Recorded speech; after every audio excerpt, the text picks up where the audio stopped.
Então, o assunto que nós tratamos hoje foi mais uma vez sobre a fé salvadora. O ponto 3, nosso último ponto a respeito desse assunto. Na aula passada, o Júnior nos explicou a respeito de que a fé salvadora faz com que aquele que tem essa fé, ele crê que a Bíblia é toda a verdade, ele crê que a Bíblia é o escrito mais importante que existe, e através da fé salvadora, nós vamos experimentar tudo que nos é revelado através das Sagradas Escrituras com fé. E hoje nós vimos que essa fé, ela pode em algum momento vacilar, pode em algum momento ser uma fé que não seja tão influente em algumas pessoas ou em alguns momentos. É possível que uma pessoa que crê em Cristo, e isso é de fato a fé salvadora, é resultado da fé salvadora, é fazer com que a pessoa crê em Jesus, e em sua palavra, em sua obra.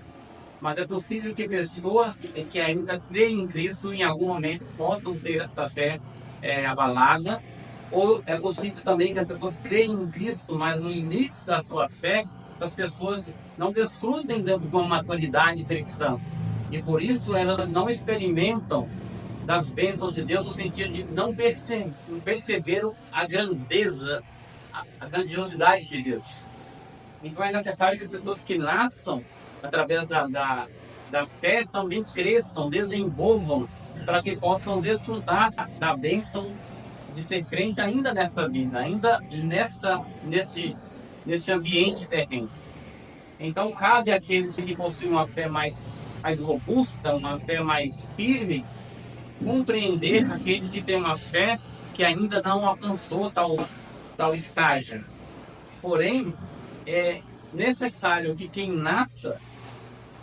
nasceu também cresça, se desenvolva, porque a pessoa que nasce e não cresce, isso caracteriza uma anomalia. Não é natural que alguém cresça, que alguém nasça, mas não cresça. Por isso a igreja precisa entender que existem os cristãos que são mais fracos, que precisam ser suportados, precisam ser ajudados, auxiliados, mas também não pode esquecer que esses crentes não podem ser crentes imaturos a vida inteira. Eles precisam desenvolver, precisam crescer.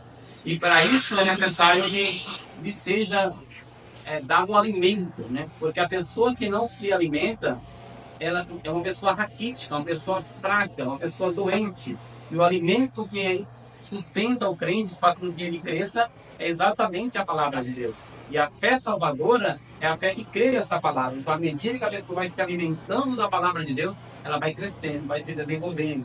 As igrejas que não têm um compromisso com as Sagradas Escrituras é uma igreja formada por crentes imaturos, por crentes que não se desenvolvem, porque não recebem o alimento sólido, não recebem o alimento puro, o alimento nutritivo, só recebem alimentos que são um leitinho a vida inteira, né? Então, se você pegar uma criança e mantê-la tomando leite a vida inteira, ela será uma criança raquítica e é possível que ela não dure muito tempo.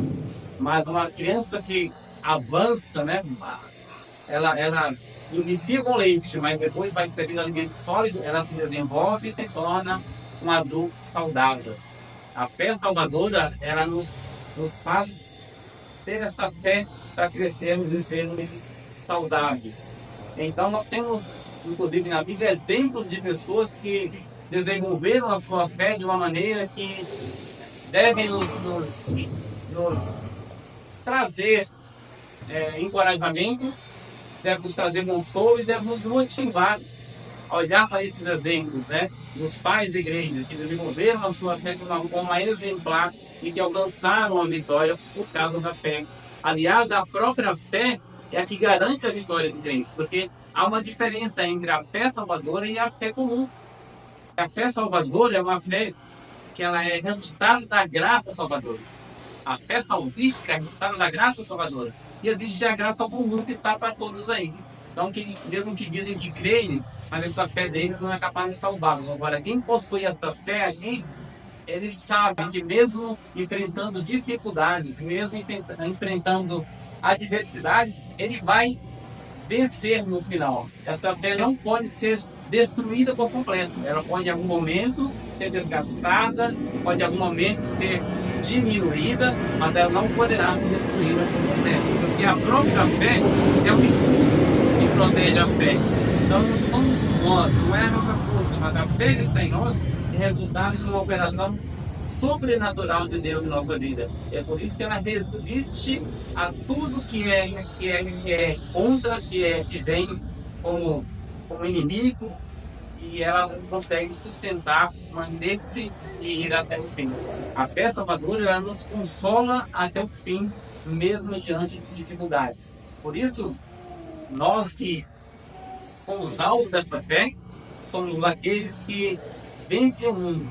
E como o texto diz lá em João, quem é que vence o mundo, senão aquele que é filho de Deus? Não há como alguém vencer o mundo se não for aquele que nasceu de Deus, que é nascido de Deus. Então a fé daquele que é nascido de Deus, ela vence o mundo, no sentido de que o mundo é um adversário. Você precisa ser vencido porque é um adversário. Então essa fé faz com que você vença o mundo, ou seja, você vença as batalhas diárias e ela avança para que você consiga o resultado final. Que você passa pelo mundo e chega na eternidade, movido unicamente por essa fé daqueles que são salvos. Então, este é o assunto que nós tratamos hoje, e foi de grande importância para nós.